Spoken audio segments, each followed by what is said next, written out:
Всем привет! С вами фитроманьяк Елена. В этом видео я покажу вам одну фишку, которую вы сможете использовать при создании кукольной прически. Ее суть заключается в том, чтобы сделать челку, состоящую из двух отдельных частей, вместо привычной одной детали. Это даст вам возможность регулировать контур волос и по ширине, и по высоте, ориентируясь на черты лица каждой куколки. Вы сможете задать настроение вашей куклене и скорректировать овал лица. Обычная челка, состоящая из одной детали, как, например, эта, не позволяет менять ширину. Здесь можно только изменить высоту. Давайте примерим ее на куклу.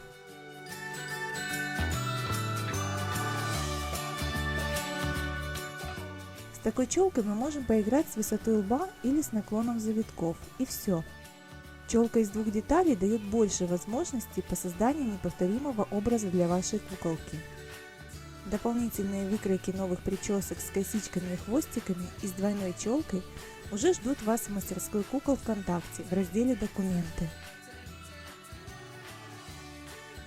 О том, как попасть в мастерскую кукол, читайте в моей основной группе. Спасибо за внимание. Пока-пока.